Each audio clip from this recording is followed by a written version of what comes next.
Test. Blah, blah, blah. Excuse me. Are you ready, kids? Aye, aye, Captain.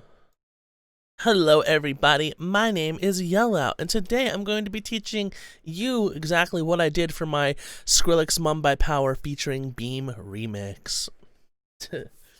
But yeah, I'm just going to go ahead and jump on in here and show you guys basically how I was able to take the original MP3 file and bootleg it and turn it into a remix, or whatever kind of technical term you want to call it. I call it a remix because I think I got it to sound pretty decent and not so kind of like shitty and lower quality like a bootleg, so that's why I'm calling it a remix. But let's get all that bullcrap out of the way. This is the first project file I have where it's just me taking the initial MP3 and then color coding the different sections of it that I wanted to change and move around. So as you can see, it's the same shit.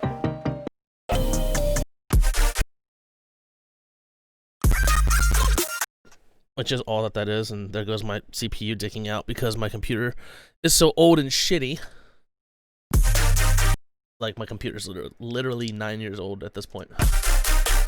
I'm going to be upgrading very soon, but now, from here, I'm going to take you to the first freaking version that I had. Or more or less me just kind of assembling everything. Because, yeah.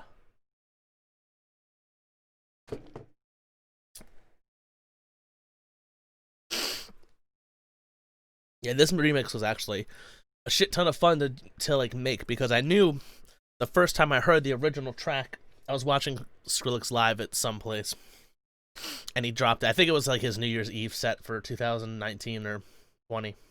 Maybe, I think it was 19. And this was like the final track that he played. And I knew immediately when I heard it, I was like, I want to take that and fuck with it. So that's what I did. And I'm really happy with what happened. But it took forever for him to put the track out, and it sounds a little bit different than how it sounded when he played it live. I think the synth or the future bass chords might actually be different. They sound sort of similar, but that, you know, it was a cell phone recording, so you really can't tell all too much. Come on, Ableton, load. No one wants to listen to me talk about fanboying all over Skrillex. But, yeah. And then it had like this sort of like horn thing in the background too that's not in the actual track. That sounded pretty cool, I thought, initially. It'd be cool if he released like a VIP version with that and like the cinema vocals. But we'll see. I should probably turn off my Wi-Fi. Save some processing power. Oh shit. I heard something going on there. Alright, so this is the first little thing I had going on. Excuse me. Now, the first channel I have going on right here is a reference track channel that I did because I wanted to make sure that like the overall like tonal balance of the track was the same as the original. I didn't want to change that up too much because, at least for me, when I like to remix my shit, I want it to sound pretty similar to the original track, just because it's just like a personal preference of mine. Like, I feel like there's two different ways to go about approaching a remix. There's kind of the like basically making a whole new song and then like throwing in like some small little part of it and then calling it a remix, which is kind of almost like you're just sampling something from another song, which is cool, but like I try not to do that too often, at least for my personal preference of remixing. And then there's the other kind of way where you can do it where you just change a couple little things and then you call it a remix. Change a couple little things, you call it a remix, and then it still has a bunch of those qualities that, like, you know, like let people like know who are familiar with the original song will like and enjoy with your remix, but then they'll hear the little different kind of things that you did, and like that might like it or dislike it or blah blah blah blah. That sounds kind of ranty, but I think you know what I mean. And then you could have the other thing where it's like kind of half and half, where you remake half of it and then you kind of keep like the original part of it, which is usually done like in like the whole dubsteppy, more heavier side of EDM, which is like where we like would put like a drop in there and, you know, just kind of literally cut it out. A good example of that would be the Say My Name Home Marshmello Home remix, where like he kept the entire original song except for the drop where he switched it to like his sort of signature like hard trap screechy bass lead. which is where like it was just like everything was the same, and then he changed just that major part. But I kind of like I like to change things significantly, but almost in more subtle ways, to the point where like when you hear things, you're like, that's definitely different, but it still has kind of the vibe of the original track, or it builds off of the vibe. And that's, I think I did a really good job with that in this. But without further talking and blah blah blah blah, let's actually get into what I have going on here so far.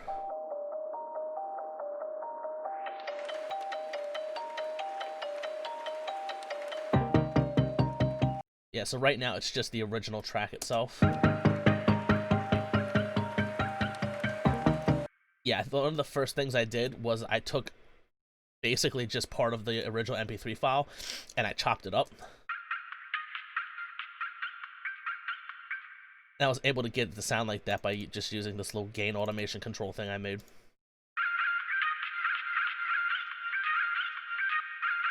As you can hear, it's like the vocal chops from the drop, but I just basically automated everything to like these little plucks right here, which made it sound more like percussive. And then it looks like I took out the top end and then cut the low end to make room for the sub. And then I got some reverb going on here. It looks like I got a little bit of a delay effect going on. Or that's just little dots right there. Oh, the delay effect's right down here at the end. Excuse me. And got it here for some reason, but I think I probably definitely deleted that later. So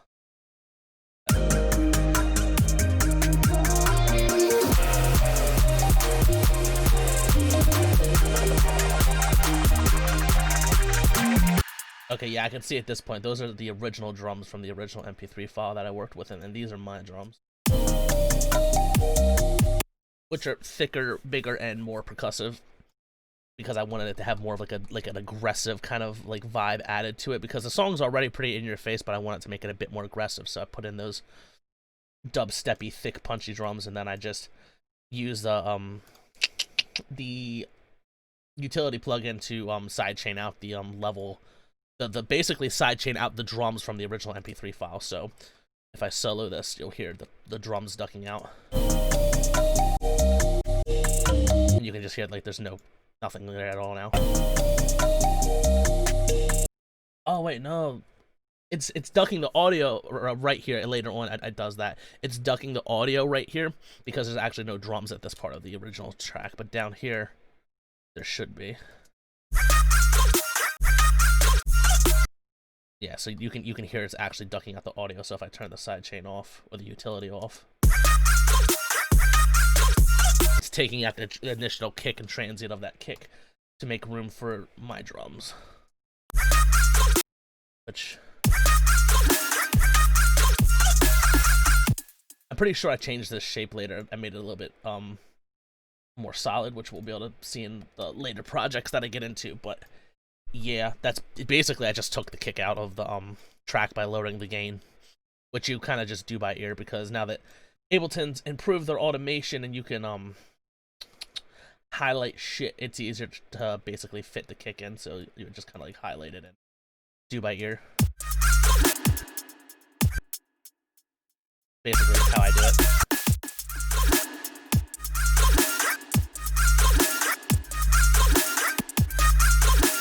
And then I would just do that until I felt like it sounded properly, which, yeah, I'm pretty sure I changed the shapes of these ones. Alright, so what else have I got going on in this first little writing project? I got Beam's vocal.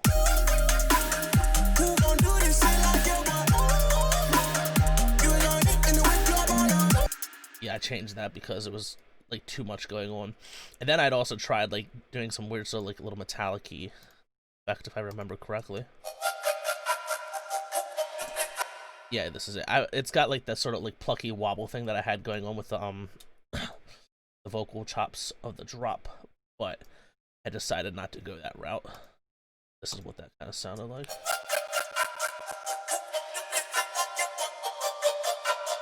It just didn't sound good with the overall like theme of the track, remix, whatever.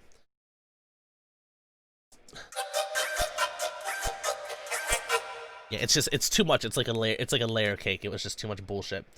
And this was originally going to be like my like drop. I was originally just going to completely rewrite the entire drop, but I felt like I could play around with the way the chords were, because they were just basically by themselves, and kind of like rewrite them and double time them, that I decided to say F that and basically use this more as like a plucky background kind of pad thing, which I do back here.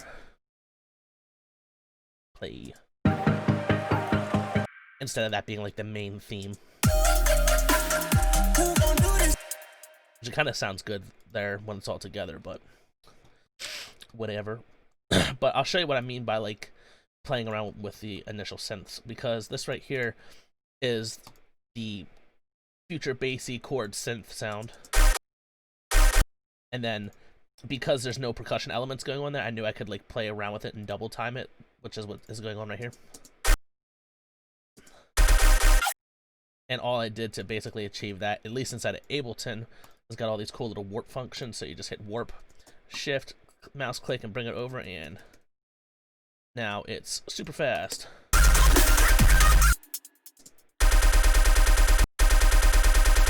And then I just made some, you know, basic little arrangements with it. And this is the little vocal stab.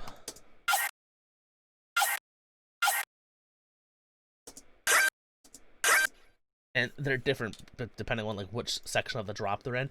And I didn't just like take what I made here and then copy and paste it across the entire, like, you know, 32 bar loop, because I changed the color and highlighted them, because this, hold on, bitch, sounds different than that. It's like in a different key.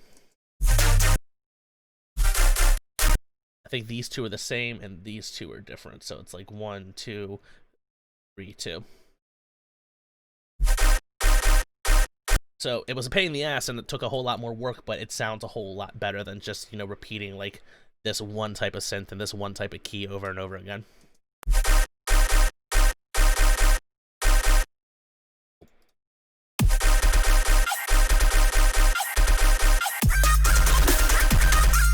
Yeah, like, and I originally, like, one of the first like drops I didn't save it, which I kind of wish I did, because it would have made this video a little bit more interesting. It was like what if that makes sense. It was like, but it was just too much. It was just too overbearing. And then I think I had something like this, and it just sounded kind of corny. So like, it's like the drop isn't a lot of the 3 drops I have in my remix really aren't too different, and it's basically just double timing at like a couple different like little points that made it rhythmically sound cool. But it's enough of a change that you can tell it's a different track. Does that even make sense? I'm so bad at fucking talking. And then on here, I don't even think I changed this one too much at all. Just a couple little, I moved the vocal shots around a little bit. Yeah, this one's different. I think these ones are the same. Actually, I could probably just drag this out and look. No, I changed it a little bit. Yeah, there we go.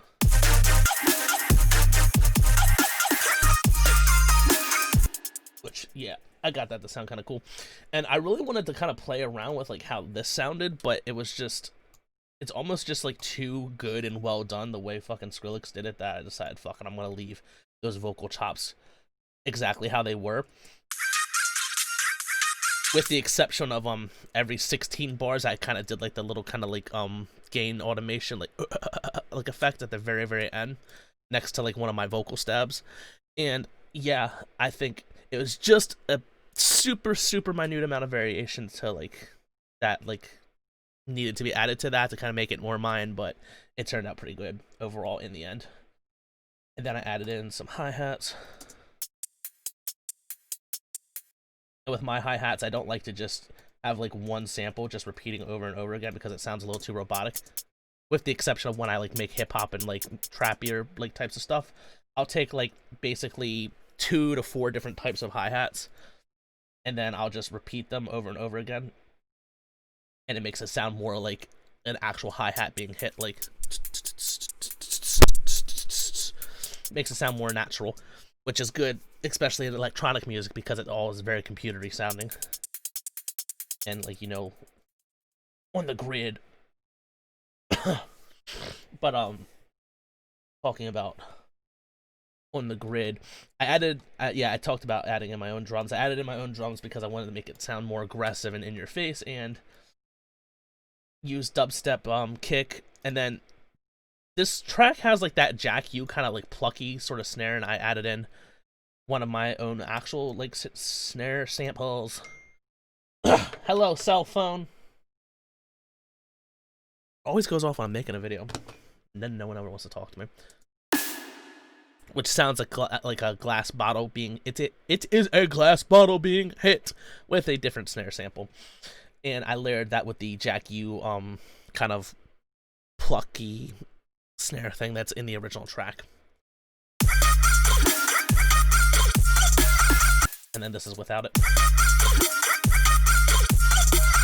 I just felt like the snare and like the sort of bottle-y kind of sound mixed well with the original one and kind of brought it out. So instead of like sidechaining out the original snare, I basically just layered in my own snare, excuse me, with it. And then with my snare, I added in this sort of where the hell is it? Oh yeah, here it is. These got changed in a different version, but basically it goes like a dry snare sample, reverb,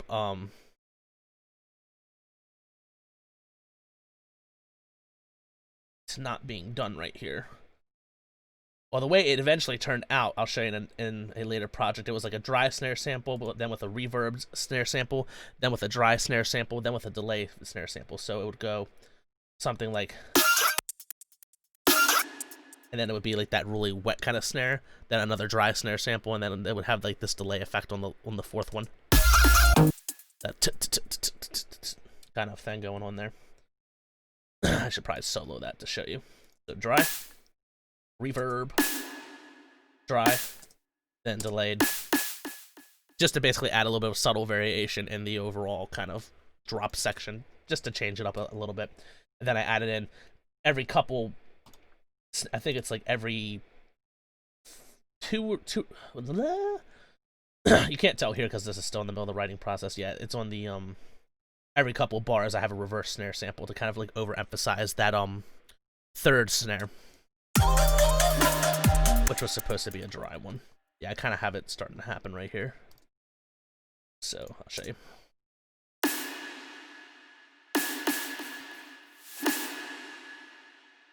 And you can hear that reverse snare just really adds like a pop to like the one dry snare sample. Alright. And I think that's all that's really kind of going on in this first little writing project. I also turned this one part of the song into like a little vocal chant. I cleaned that up a little bit there. Excuse me. Yeah, I don't think there's all too much going on. And then I edited this with Serum.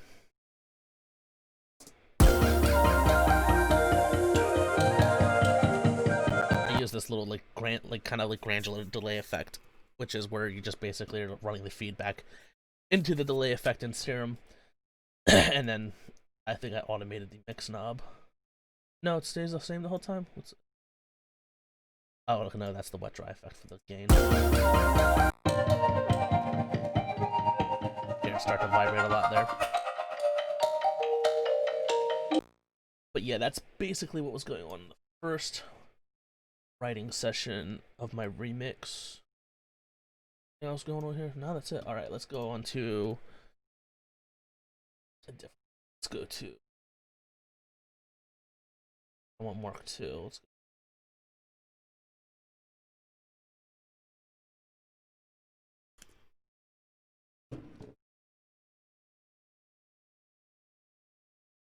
I knew when I started this it was going to be a pain in the ass to like get to sound like the quote-unquote professional like industry standard like kind of sound, which is basically just making it like sound sonically pleasing and not suck is all that really means. And that's really hard to do when you're only working with an MP3 file, because when you go to like master it and then like dither it and, you know, converted into a wave and then to an MP3 are already losing like a good bit of quality from it. But like even the initial vocal inside of the original track was from an MP3 file, so this entire track from the get-go is not as like super high quality 32-bit wave file with, you know, great fucking dynamic range. It's just like, it's fucking, you know, future bass and dubstep-y, like in your face music. It's not gonna, it doesn't need to be all that, you know. It's very compressed shit. Like it's just part of that style, those styles and genres. That's how you get that in your face kind of like sound. And that's why people are able to actually clip the tracks. I haven't actually started doing that yet and kind of playing around with that, but like a lot of like people now, because like when you work with genres that are so, hello, what the hell was that? When you work with genres that are so heavily compressed, you can actually take the fucking master fader and move it up 1 or 2 decibels and get a couple extra decibels of gain, because it's so heavily compressed and there's so much saturation and so much distortion going on that the actual clipping that occurs basically gets masked and all that, which is kind of interesting and cool. But like it pisses off so many fucking people, but you really can't tell. When done wet, you can't tell. Virtual Riot does this, Henry Fong does this. I don't know if Skrillex did that on the original version of Mumbai Power, but I know his LUFS, if I'm saying the fucking letters in the correct order, reading was at like -3 something, which means like his like MP3 file was fucking super loud, which was another big challenge when I had to like, you know, like throw a limiter on this and make it like loud again, because I had to bring it down in the OG track because it's already super fucking loud. So yeah, let's see what I got going on here. Now that it's loaded. Okay, yeah, so I took, turn this off. I took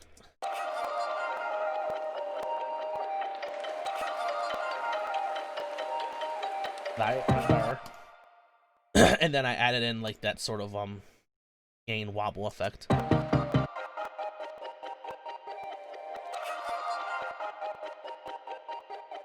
And I did that, one, because I thought it sounded cool, and two, there needed to be more room for the actual original track.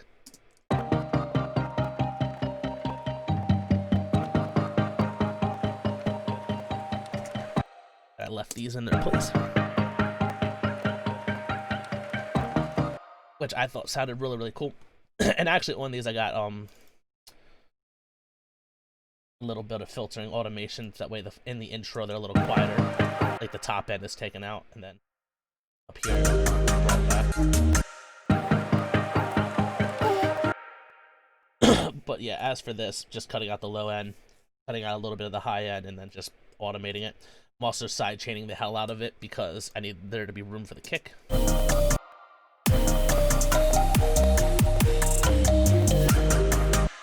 Oh yeah, this version still has the clapping in it.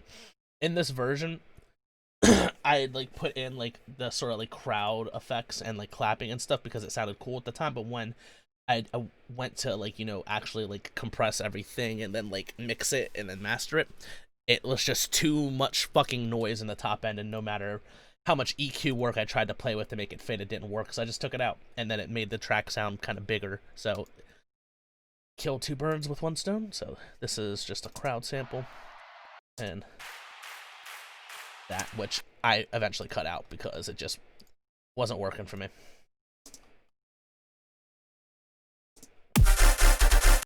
Yeah, I think I got the drop writing done in this one, which was me just reworking the chords. So let's check that out.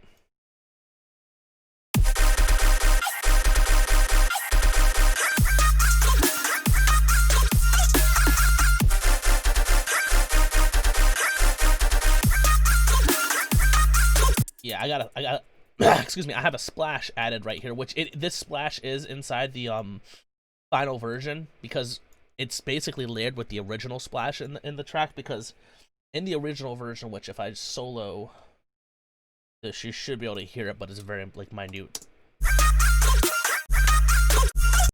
You can hear the splash occurring there in the background, and I wanted to bring it a little bit more forward in the mix, but not quite this loud, which is why I lowered it in the later versions.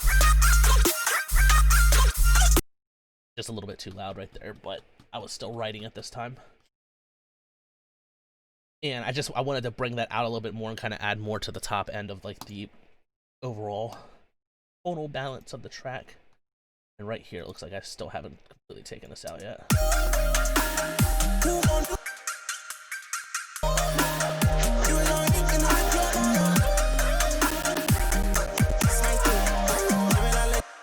CPU dicking out. So a cool thing that I did here was I took Beam's vocals and literally just reversed them.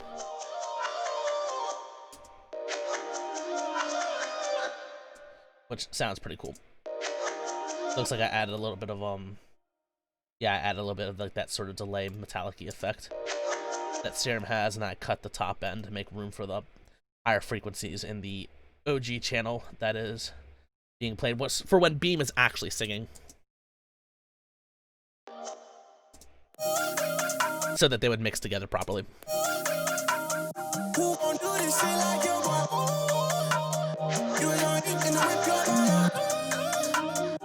I just felt like it made his vocals in this track a little bit more haunting per se, which is where I, excuse me, which was, trying not to hiccup and burp at the same time, excuse me, which was where I was going with this.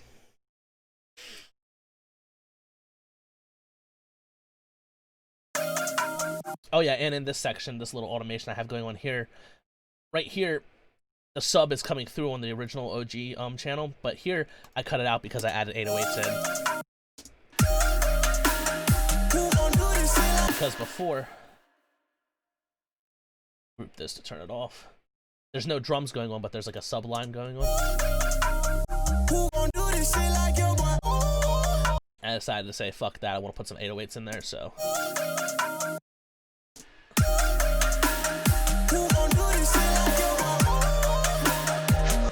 Which are right here.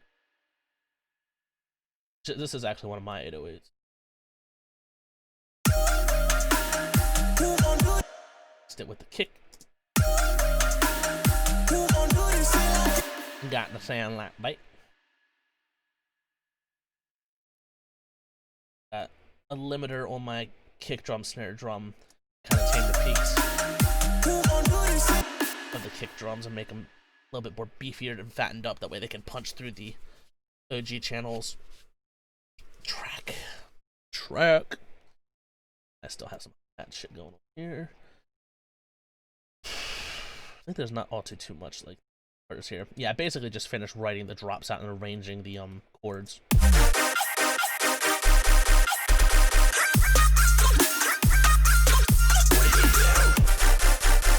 Oh yeah, I recorded like some like aggro vocals for this because I liked, well, the first time I heard this track, it was like paired with the Cinema remix, the Skrillex Cinema remix, and then the OG one didn't have those, and I felt like they kind of like, at least when the drop was occurring, it added to it and made it a little bit more like impactful. So I just re-recorded it in like my guttery, like shitty, like vocals, and got get up, get down, lose that sound, my deep. That, and then I had originally done like this super like fucking like shitty like growly like get up, get down. And yeah, that there's a reason I cut that from the song, and then I did like some screamo shit here, and then put them all together. My DJ's gonna break it down. Get up, get down. Yeah, I'll just keep that cut out. My DJ's gonna break it down. Get up, get down. Lose. And then, of course, it sounds like shit when it's by itself, but together, I felt like it made like it like a really cool sort of rising effect. My DJ's gonna break it down. Get up, get down. Lose that sound. And I didn't want to do the like drop the bass thing with like my vocals because it was just I made it, but it was just so fucking corny, and I was like, let's just use the original one. It was just so fucking, it was so bad. And plus, I like how it's not, it's like the original one, but it's like edited. Yeah, I was like, which was like one of my favorite parts of like this original track. And then in the middle of the drops, I got me like a couple like one shots from the recording.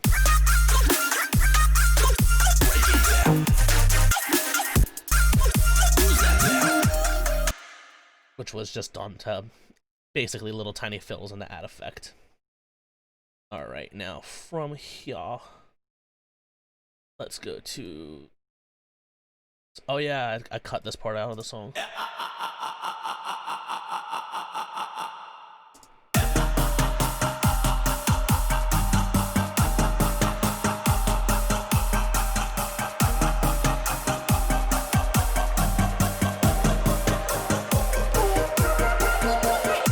which sounds kind of cool, but it just doesn't fit like this. So, and then yeah, I cut this part out right here, this little tail part. That got cut from the original track, and this part too as well. So it just basically jumps right into the vocals. Oh no, yeah, no, I cut that entire channel. All right, let's get out of here.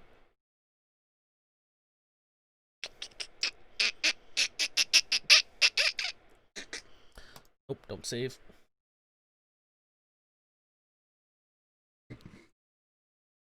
I hope what I'm talking about makes sense and doesn't sound like just me mumbling and jumbling. Because I actually hope you guys learned something from this.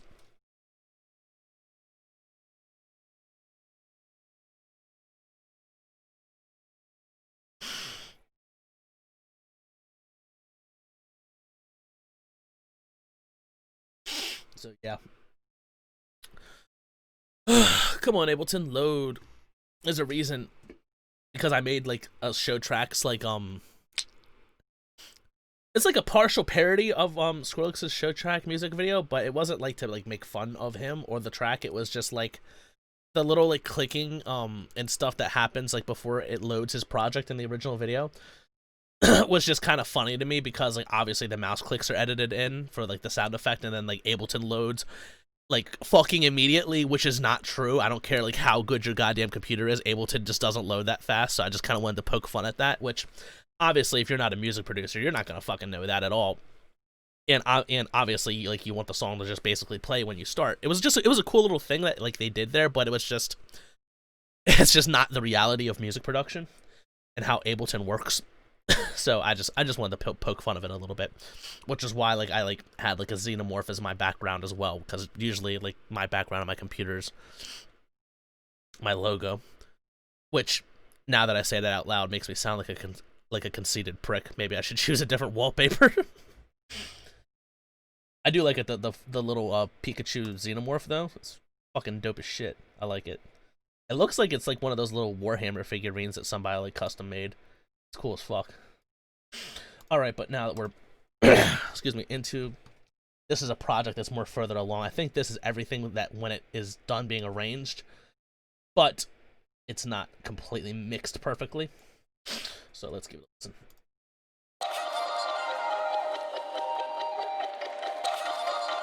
Yeah, I cut this part out right there.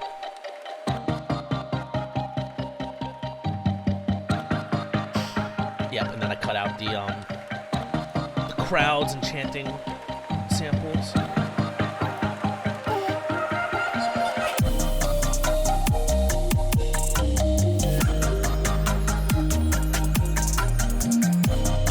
Shout out to Kashmir and the packs that he's made for Splice. I think he's got 3 or 4 of them out at this point, but this is like one of my favorite samples. Like, shit is so fucking pretty. I love it. And oh yeah, I added in some reverse crash, reverse impact, and then some crash cymbals. So give a listen right here.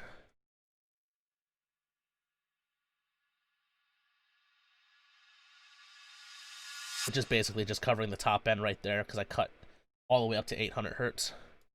I got this crash cymbal. And then this is the same one, but just the right way. And then this is a different one. And then during the last 8 bars of the drops, they alternate and are different, so good.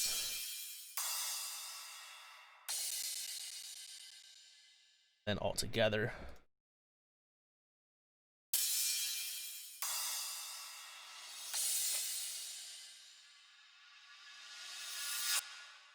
I just thought it sounded like cool in like the background of the drop.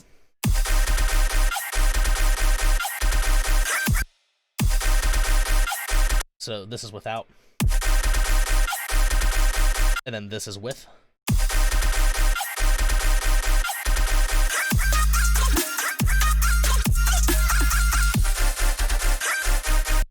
Yeah, I don't know, I just liked how that ended up turning out, so.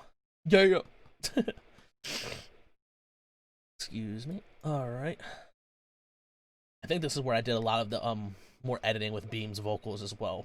And then I tuned up like the sort of build-ups. Alright,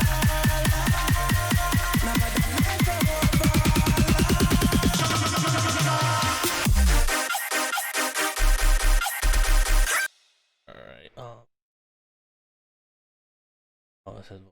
yeah, here we go. So this is like a second A section part with Beam's vocals. And originally it was just gonna be this little part right here. I'll play it.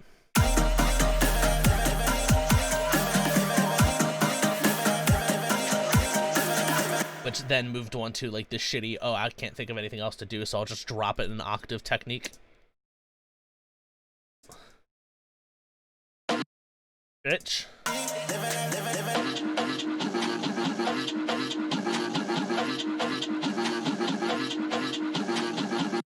Cutting out some of the top end and the low end to make room for the sub, and I also am limiting it pretty hard just because I'm trying to basically turn it into a sausage.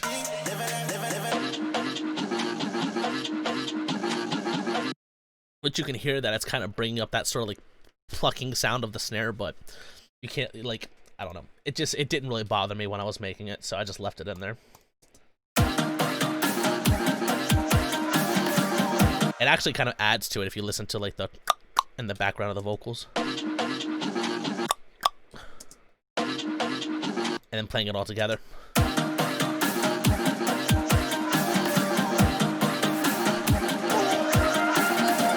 And then it was supposed to just basically go back into a build and then drop, but then I started playing around with initial vocals and I got this little pattern right here. Who gon' do this shit like your boy? You on it in the whip, which was basically just me dragging out like his huhs and all that to, you know, add variation to the first thing, because you don't want someone to repeat the exact same verse from a song over again, because that shit's whack, yo. That shit's whack, bro. Not cool. But yeah, I like how it turned out. And then when I put like the reverse vocals that I did with it, along with like the chimes and stuff, I was just like, oh, muy bueno. Ah, yeah.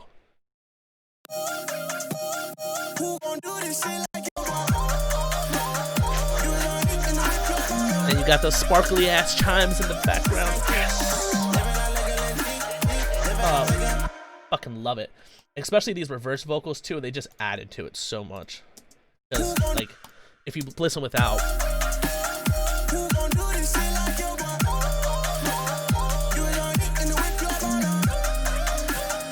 and then with,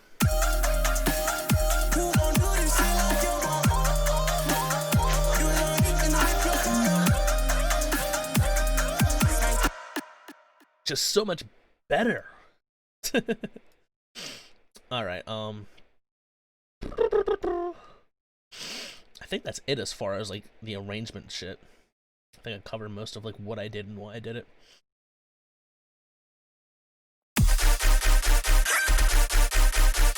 I took out that like fucking, I don't know exactly what Skrillex was going for with that one. Hold on, let me see if I can find it in the reference track.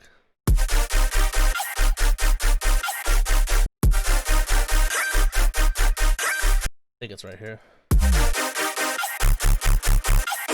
Like, I just didn't like that part of the song. Which I guess he's going for like a super compressed sub sort of like sound, but it feels like it just sticks out a lot in that track, and I didn't want that to be part of mine, so I took like basically that same pattern, manipulated it a little bit for the last drop to kind of allow people to still remember that, but know it's different, just to subtly like remind the listener of that. I kept it, but I kept the synth patch over top of it and not just the sine sub. And that's how I did that.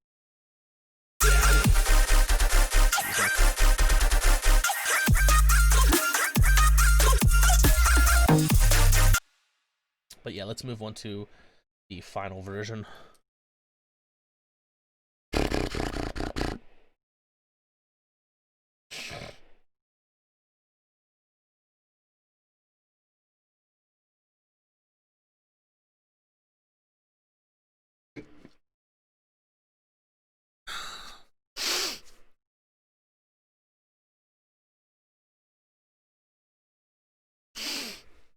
Load Ableton.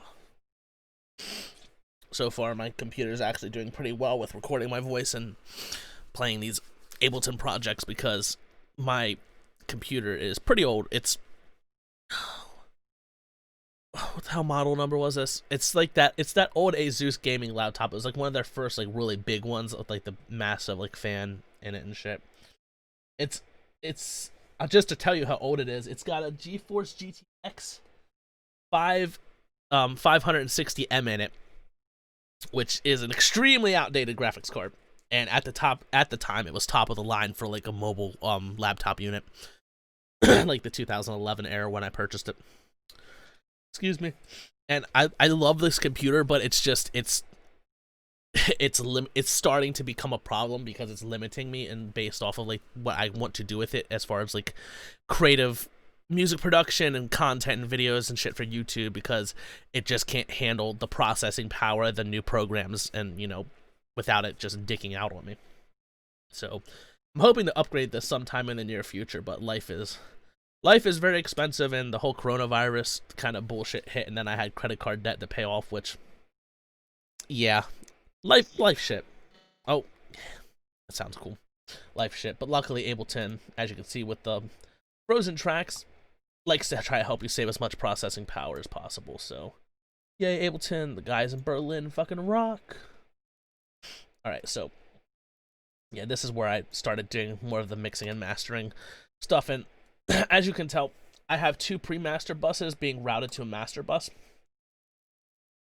And the reason I did this was because a lot of like the main drops are basically just me rearranging the original drops from the MP3 file, and then me just playing around with the leveling decisions in the faders.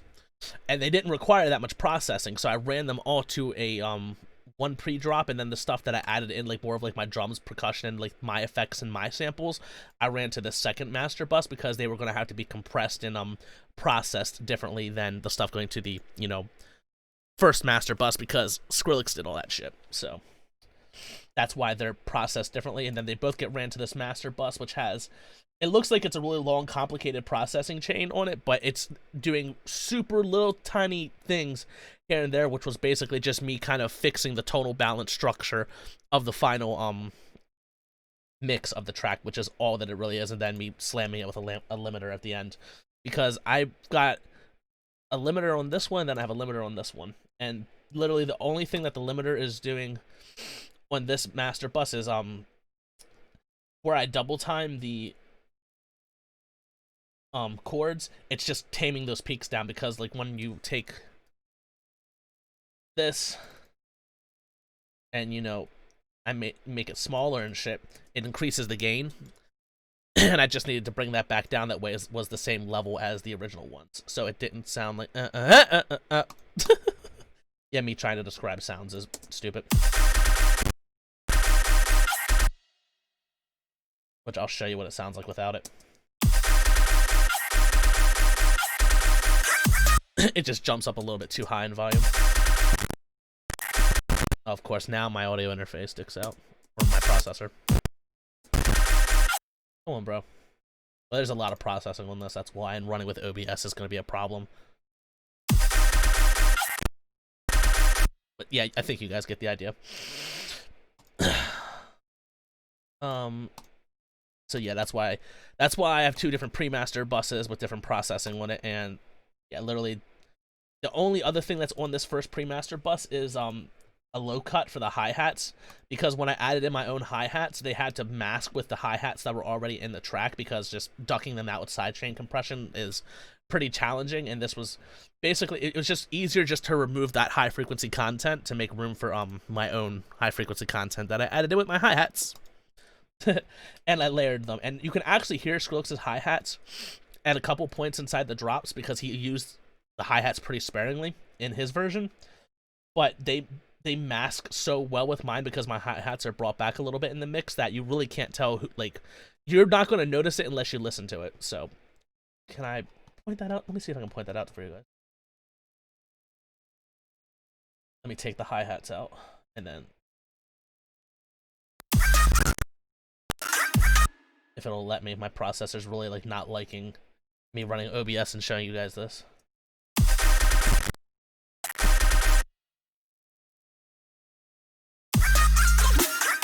Yeah, like you can hear Skrillex's hi-hats playing, and the way I was able to kind of take those out was just by putting that where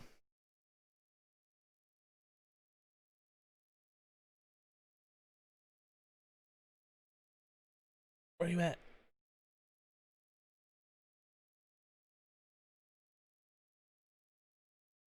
Putting this EQ in there to kind of take them out. Because you can see that it turns off and on C. Like, because even at this part of the drop where there's no hi-hats playing, I still want all that high frequency content of the synths and the chords. But when this happens, just take out those hi-hats and then I'll reintroduce some of the high frequency content with my hi-hats. Was the main point of what I was talking about. So, yep. I want to show you, but like when I'm playing it, it's completely cutting out the audio because my computer just can't handle all this processing.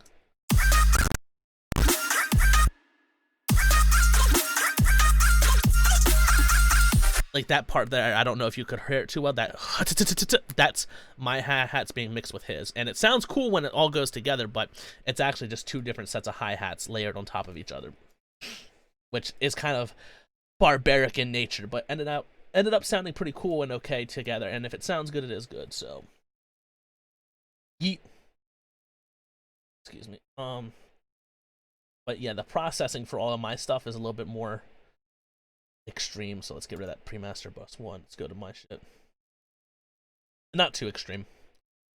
It's actually pretty simple because I can't really crank the limiters all too hard, with the exception of like the main master bus because it's an already crushed MP3 file. So I have an imager on this, which is basically just dropping the low end, and then I'm adding a little bit of stereo width to the overall frequency spectrum of that pre-master bus, just to kind of widen up some of the elements in the top end.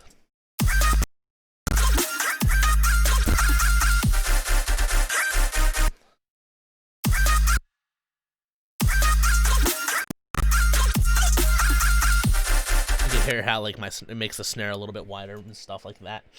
Basically just widening everything up.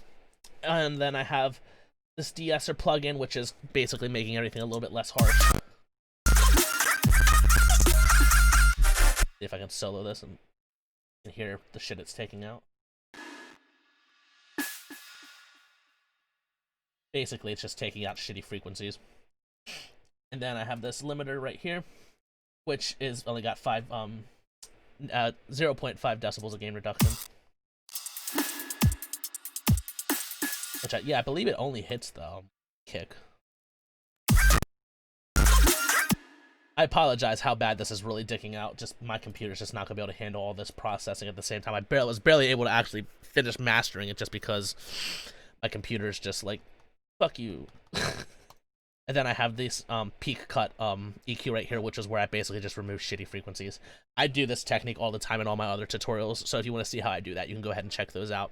It basically is just, you take this with the solo button, and then you move it back and forward until you find a frequency that basically just sucks dick, and then you just bring it down and get rid of it. But be careful when doing that, because if you bring down too much of the high frequency content, it'll make your track sound like kind of bland and stale.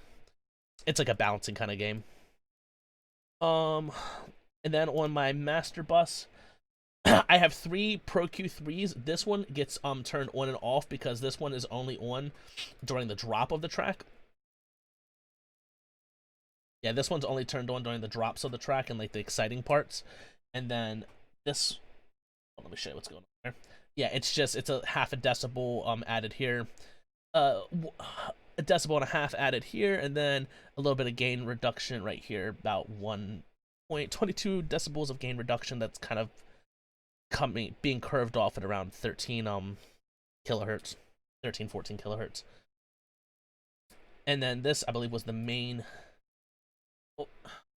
EQ, where I cut the low end, I brick wall the top. I added a little bit of this one was first, so they're kind of working against each other there, but I got it to sound proper. I cut all the mud and shit out of here. I used this to kind of boost like the snare and the mid snare frequencies here, and then just kind of put the kick and the sub and glued it together a little bit more there. And I boosted this to kind of bring the synths up a little bit in the overall mix. See if I can play it with and without my computer just completely shitting on me.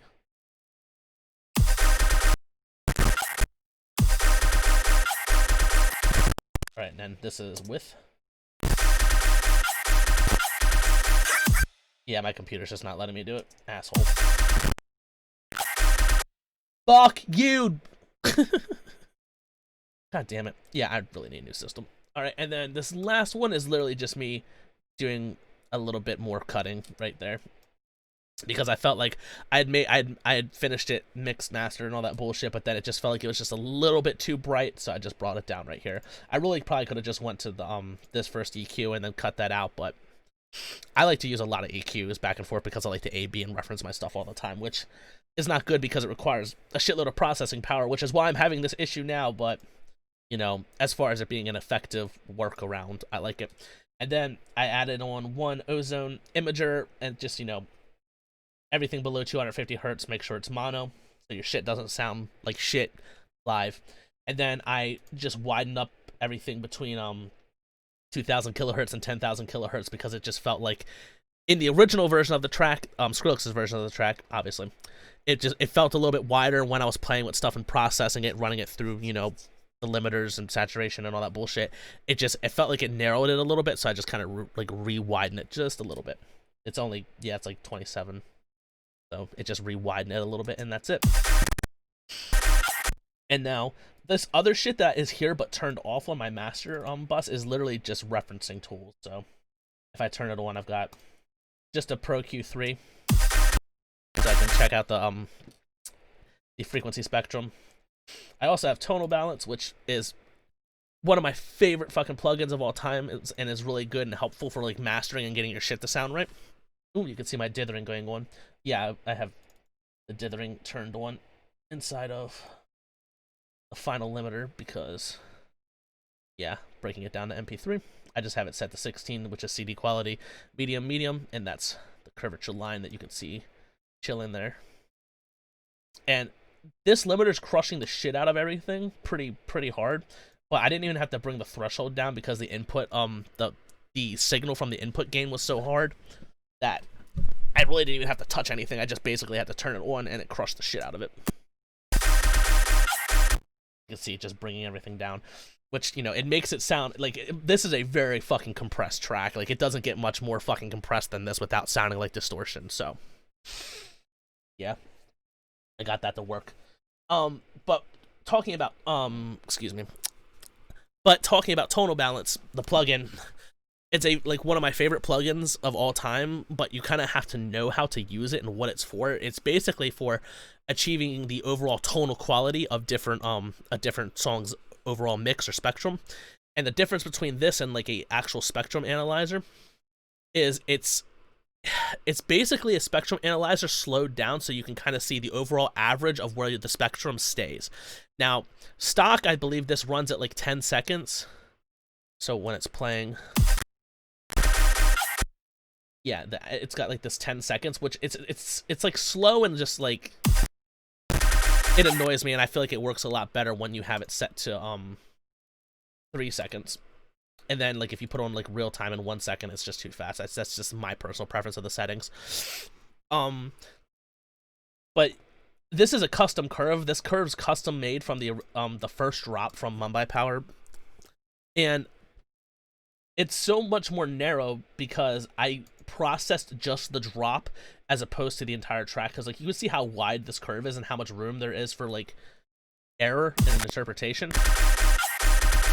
And it's cool and all, but like this makes it like when you have the curve more narrow, there's less room for you to fuck up as far as trying to achieve like the same like overall like tonal balance of your track. And just when you go to import like the tonal balance you wish to achieve, because the drop of the chorus or whatever the hell you want to call it, the main point and part of your track, the loudest part, is all you want to process. Because basically if you can get your like the loud part of your track to sound good, then the rest of your track is pretty much going to sound good. And the way I applied that inside tonal balance is I just take the drops and process them. I'll literally come like here into Ableton. I'll take, I believe this is literally what I did. I took just this part and then I consolidated it and then imported it inside. because when the tonal balance algorithm is scanning and processing that entire file, it's going to, like, you know, factor in this part down here that's not that loud, and this part down here, which you can tell isn't as heavily compressed as this.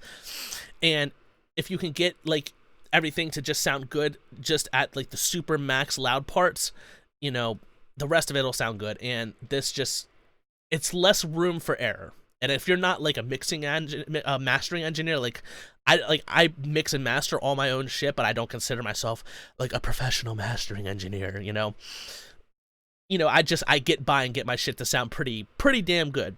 And this is just a tool that really helps with that. It's like, it's just a tool that allows for less room for error, basically. I'm kind of ranting about this tool.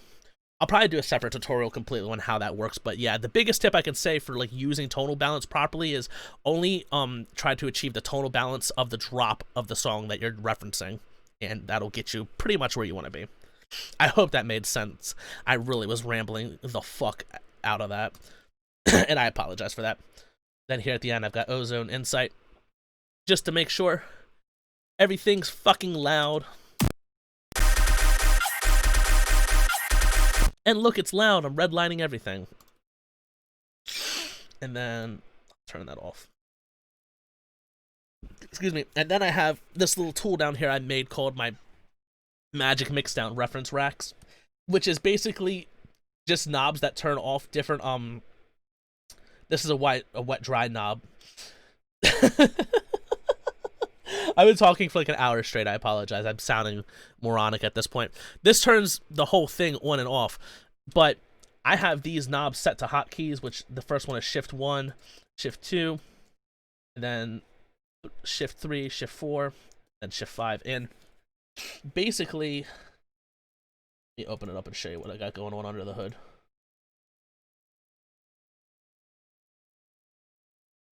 It's just a bunch of EQs that are set to different parameters.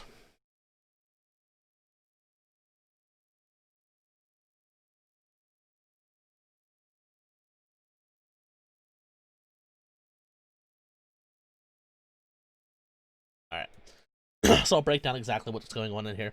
So the first one turns on this bandpass, which is between 100 hertz and 5,000 kilohertz. The second one is a bandpass between 250 hertz and 8,000 hertz. Then I have an auto filter on, which is basically just so I can listen to a singular band of what's going on inside the frequency spectrum. Got a low pass at 150, then I got a high pass. Oh, go back. Then I got a high pass at 150. Then I have this room effect, which is basically it cuts everything above 450 hertz, but then adds in this reverb, so it sounds like you're listening to your mix in like a room outside. And I'll show you like how that sounds. So Shift 5 will turn that on, so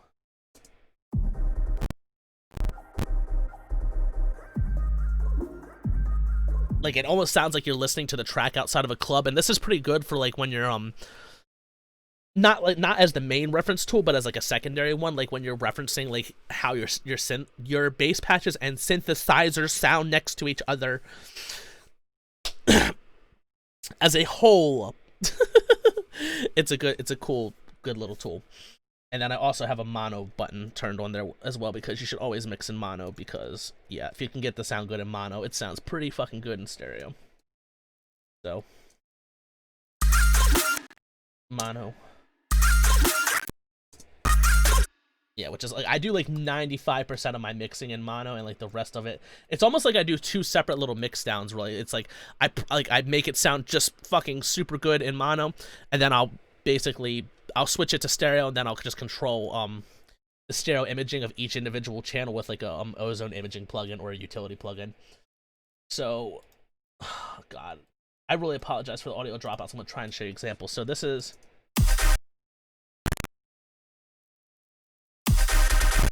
that's just the track normally being played, sounding like shit. This is with the first bandpass one. Now, using this for the reason I built this tool is because I use it for my mix downs, because when you're trying to balance the levels of different parts of the track, it's easier to do it when you're not listening to the sub or the top end. Like these first two right here are more for when I'm mixing you know, bass patches, keys, vocals and stuff like that, and trying to get everything to sit well in the mix. And you don't do this the entire time, but you use it as a reference tool to go back and forth. Does this sound good like this? Does it sound good like that? And you basically go back and forward. So if I have this turned on,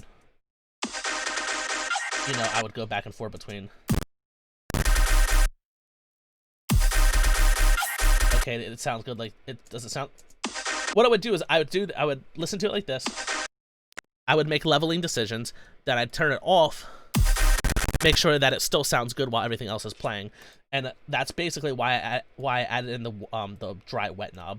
That way I can like do it kind of and like hear the processing being affected in real time, and it wasn't just like A/B. It was more of like I could listen to it change like fluidly.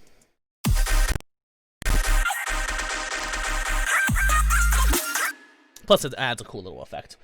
And then I'll just show you the sweeping effect since I have it here. It would help if I have the wet dry one.